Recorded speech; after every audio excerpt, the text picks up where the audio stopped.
জ্যৈষ্ঠ মাসে মা মঙ্গলচণ্ডীর ব্রতকথা। কৈলাসে বসে দেবী ভগবতী বললেন, পদ্মা, মর্ত্যলোকে আমার পূজার প্রচার করতে হবে। পদ্মা বললেন, মা, কি করে হবে?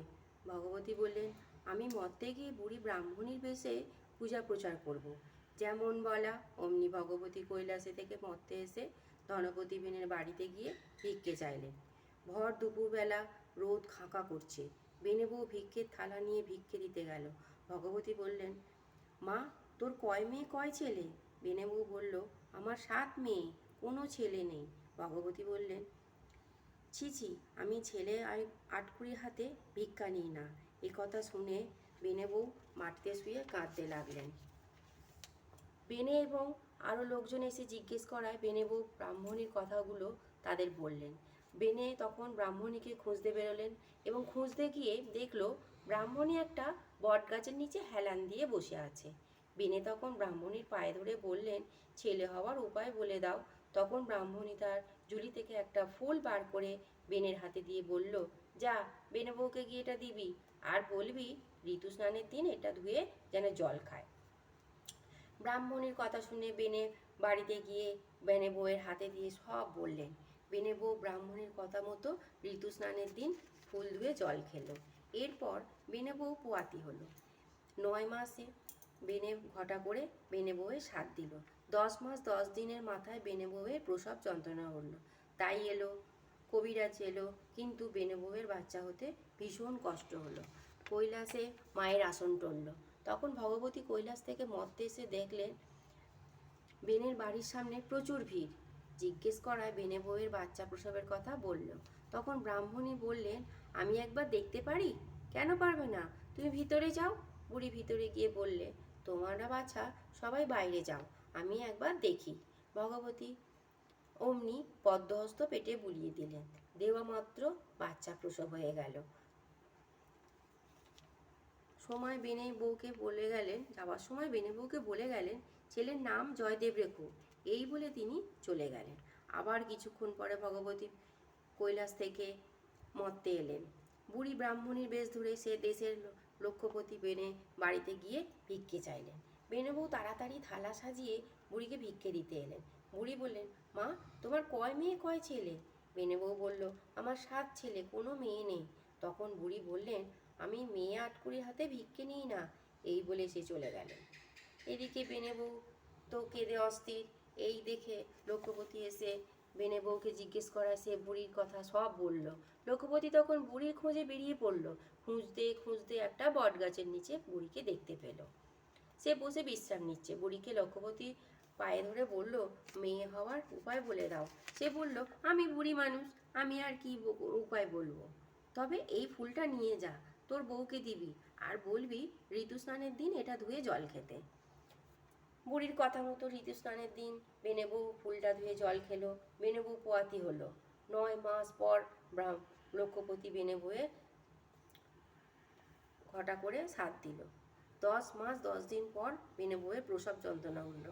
অনেক দায় কবিরাজ এলো, কিন্তু কিছুতেই বেনে বউয়ের প্রসব করাতে পারল না। তখন ওদিকে কৈলাসে মায়ের আসন টলে উঠল।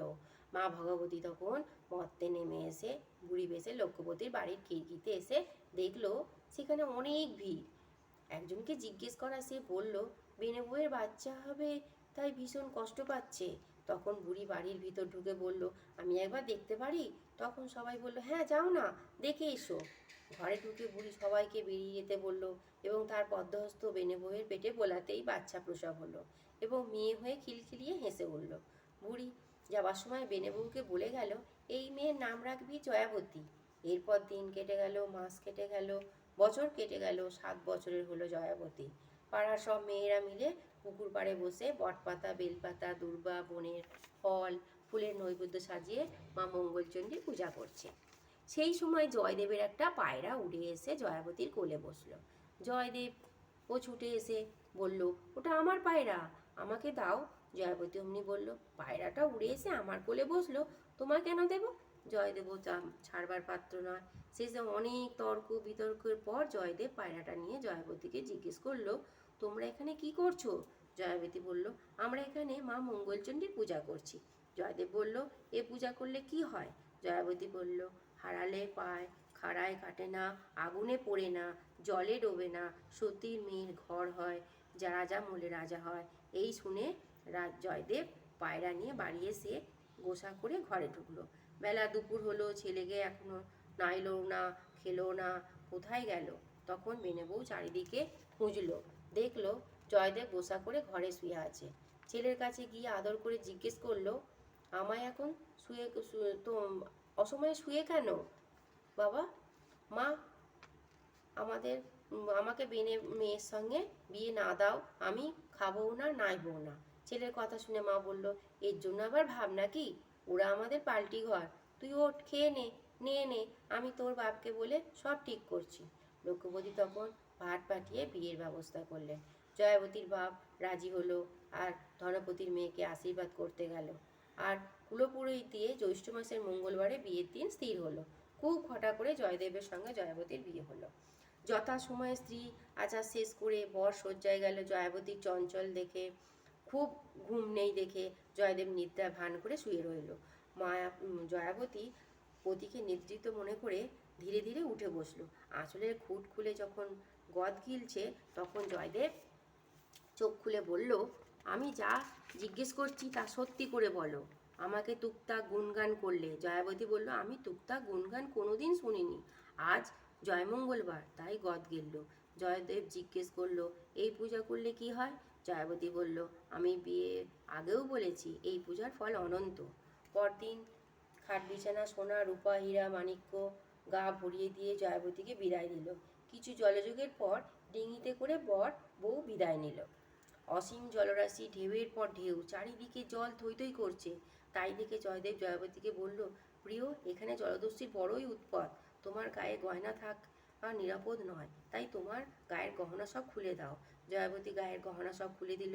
জয়দেব সেই গহনাগুলো নিয়ে একটা রূপার বাটায় ভরে মাছ নদীতে ছুঁড়ে ফেলে দিল। তখনই একটি রাঘব বোয়াল সেটাকে গিলে ফেললো। তাই দেখে জয়াবতীর প্রাণ কেঁপে উঠল এবং মনে মনে মা মঙ্গলচণ্ডীর সবকে স্মরণ করলো এবং বলল, মা, আমার অদৃষ্টে কি এটাই ছিল? সকলেই তোমার ইচ্ছা মা। এদিকে সাত ডিঙা হেলতে দুলতে উজ্জয়িনী ঘাটে উপস্থিত হলো। বর এসেছে, বর এসেছে, চারিদিকে বর রব উঠল। শয়ে শয়ে দাস দাসী ঘাটে এসেছে বর কনেকে নিয়ে যাবার জন্য। তারা কনেকে দেখতে তো অবাক। লাখপতি বেনের মেয়ে, গায়ের একটাও গয়না নেই, পরনে সামান্য একটা শাড়ি। সাত ভাইয়ের বোন নানা জনে নানা কথা বলতে লাগলো। জয়দেবের কানে এ কথা গেল। সে বলল, তোদের অত কথা কেন? তোরা সব চুপ করে থাকতো। বোনেরা বলল, ইস, বিবাহ হতে না হতেই শ্বশুরবাড়ির ওপরে এত টান, না জানি এরপরে আরও কত কি হবে। সব লোকের ব্যঙ্গ বিদ্রুপ শুনে বেনে বউয়ের বুকে সেল বিঁধল। যথারীতি পরের দিন বউ ভাত, আত্মীয় স্বজন কুটুম্ব সকলেই এসেছে, সকলকে খাওয়াতে হবে। তাই ধনপতি বেনে জেলেদের কাছ মাছ ধরতে যেতে বলল। জেলেরা মাছ ধরতে গিয়ে জলাশয়ে তন্ন তন্ন করে খুঁজেও একটাও মাছের আঁশ পেল না। তারা শূন্য হাতে ফিরে এলো। এই দেখে ধনপতি ভীষণ চিন্তায় পড়ে গেল। জয়াবতী তখন তার ননদদের দিয়ে বলল, জেলেরা যেন সাগরে জাল ফেলে। এই বলে জেলেরা সাগরে গিয়ে জাল ফেললো। জাল ফেলতেই 7 হাত লম্বা সেই রাঘব বোয়াল ধরা পড়ল। মাছ বাড়িতে আনতেই সকলের খুশির সীমা ছিল না। মাছ কাটতে বসলো, কিন্তু মাছের গায়ে বডির দাগ বসলো না। জয়াপতি তখন ননদদের বলল, মাকে বলো কাপড় দিয়ে একটা কান্ডার তৈরি করে দিই, আমি তার ভিতরে বসে মাছ কাটবো। বেনে বউ হেসে বলল, অতটুকু একটা মেয়ে এত বড় একটা মাছ কি করে কাটতে পারবে? জয়াবতী বারবার বলল, আমাকে একটা কাপড়ের কান্ডার তৈরি করে দিলেই আমি মাছ কাটতে পারবো। কাপড়ের কান্ডা তৈরি হলো। জয়াবতী তার ভিতরে প্রবেশ করে মা মঙ্গলচণ্ডীকে স্মরণ করে তার মাথায় যে কাজল লাতাটা ছিল সেটা দিয়েই মাছের গায়ে ঠেকাতেই মাছ টুকরো টুকরো হয়ে গেল এবং ভিতর থেকে সেই গয়নার বাক্সটাও বেরিয়ে এলো। জয়াবতী তখন গয়না বার করে সব পরে নিল এবং বাইরে বেরিয়ে এলো। এই আশ্চর্য ঘটনা দেখে সকলে অবাক হয়ে গেল এবং সবাই বলল, এ মেয়ে কোনো মানবী নয়, এ কোনো এক দেবী। সকলে তখন বলল, এ মেয়ে যখন মাছ কাটতে পেরেছে, এ মেয়ে রান্নাও করতে পারবে, আর জয়াবতী না রান্না করলে কেউ খাবে না। বেনে বউ তো এ কথা শুনে বনে গেল, এতটুকু একটা মেয়ে এত লোকের রান্না করবে কি করে? জয়াবতী তাকে আস্থা দিয়ে বলল যে সে পারবে। রান্নাঘর পরিষ্কার হলো। জয়াবতী রান্না করে গিয়ে মা মঙ্গলচণ্ডীকে স্মরণ করে রান্না করতে বসলো। জননী, তোমার পাদপদ্মই আমার ভরসা, রান্নার সুগন্ধে চারিদিকে ভরে গেল। তাই দেখে সবাই বললেন, নববধূ রান্না করেছে, এবার ওকেই পরিবেশন করতে হবে। হাজার হাজার লোক লাইন দিয়ে বসলো, একা হাতে মা মঙ্গলচণ্ডীকে স্মরণ করে সকলকে পরিবেশন করলো। সকলে খেয়ে ভীষণ তৃপ্তি। সকলে বলতে লাগলো, এর আগে এমন খাবার তারা কোনোদিন খায়নি। সকলে আশীর্বাদ করে বলল, জয়াবতী সুসন্তান লাভ করুক, তার অন্নপ্রাশনে যেন এমন খাবার আবার তারা তৃপ্তি করে খেতে পায়। এখন জয়াবতীর বয়স 11 বছর, তার গর্ভে এলো সন্তান। 3 মাসে জানাজানি, 5 মাসে কানাকানি, 7 মাসে দধি মিষ্টি ভাজা, 9 মাসে ঘটা করে সাধ দেওয়া হলো। 10 মাস 10 দিন পর জয়াবতীর শুভক্ষণে, শুভ লগ্নে, শুভ তিথিতে, বিনা কষ্টে, অন্যের সাহায্য ছাড়াই জয়াবতীর ফুটফুটে দেবতুল্য পুত্র সন্তান হলো। আত্মীয় স্বজন, বন্ধু বান্ধব সকলকেই ধনরত্ন দান করা হয়েছিল। সকলেই নবজাতককে আশীর্বাদ করে চলে গেল। 5 দিনের দিন ছেলেকে শুইয়ে জয়াবতী স্নানে গেল। ঠিক সেই সময় জয়দেব এসে ছেলেকে জ্বলন্ত উনুনের মধ্যে ফেলে দিল। ভগবতী ব্রহ্মাকে পাঠালেন জয়াবতীর সন্তানকে রক্ষা করার জন্য। জয়াবতী স্নান সেরে এসে দেখে এক দেবতুল্য পুরুষ তার ছেলেকে কোলে নিয়ে বসে আছে। জয়াবতী জিজ্ঞেস করলো, তুমি কে বাবা? সে বলল, আমি তোমার ছেলেকে রক্ষা করার জন্য বসে আছি, এই নাও তোমার ছেলে। 6 দিনের দিন সেটেরা পুজো। জয়াবতী ছেলেকে শুয়ে স্নান করতে গেল। সেই সময় জয়দেব ছেলেকে নিয়ে গরুর পায়ের তলায় দিয়ে এলো। ভগবতী তখন ছেলেকে কোলে নিয়ে বসে রইল। জয়াবতী স্নান সেরে এসে দেখে তার ছেলেকে এক রমণী নিয়ে বসে আছে। তার পরিচয় জানতে চাওয়ায় সে বলল, আমি যেই হই, ছেলেকে এবার রেখে গিয়েছিলে, তো কখন কি বিপদ হয় তাই আমি নিয়ে বসে আছি। 8 দিনের দিন 8 কড়াই। আজ তেল মেখে জয়াবতী স্নান করতে গেল। আর সেই সময় জয়দেব ছেলেকে নিয়ে হাতির পায়ের তলায় দিয়ে এলো। ভগবতী হাতিকে বলল সুরে করে নিয়ে পিঠে তুলে দিতে। হাতিও ছেলেটিকে সুরে করে নিয়ে পিঠে তুলে নিল। ছেলে খেলা করতে লাগলো। স্নান সেরে জয়াবতী জিজ্ঞেস করলো, কে তুমি হাতি রূপে? হাতি বলল, আমি যেই হই, তুমি তোমার ছেলেকে নাও আর ছেলেকে সাবধানে রাখবে। এই বলে হাতি বনের পথ ধরে চলে গেল। 9 দিনের দিন জয়াবতী ছেলে রেখে স্নান করতে গেল এবং সেই সময় জয়দেব ছেলেকে নিয়ে অশ্বিনীর পায়ের কাছে রেখে এলো। কৈলাসে ভগবতীর আসন টলল। মা অশ্বিনীকে ছেলেকে বাঁচাতে বললেন। অশ্বিনী গিয়ে পিঠের উপর তুলে দাঁড়িয়ে রইল। জয়াবতী স্নান সেরে এসে দেখলো ছেলে অশ্বিনীর পিঠে খেলা করছে। জয়াবতী জিজ্ঞেস করায় অশ্বিনী বলল, আমি যেই হই, তোমার ছেলেকে নাও আর ছেলেকে সাবধানে রাখবে। এই বলে অশ্বিনী চলে গেলেন। আর জয়াবতীর ছেলে 1 মাস পূর্ণ হলো। আর ছেলে ষষ্ঠী পুজো। ছেলেকে তেল হলুদ মাখিয়ে স্নান করিয়ে নিজে স্নান করতে গেল।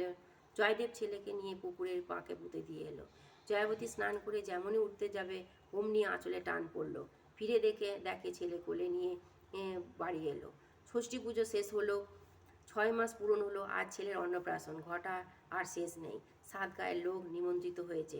ছেলেকে চান করিয়ে শুইয়ে রেখে চান করতে গেল। জয়দেব সেই সময় ছেলেকে 7 টুকরো করে কেটে রাখলো।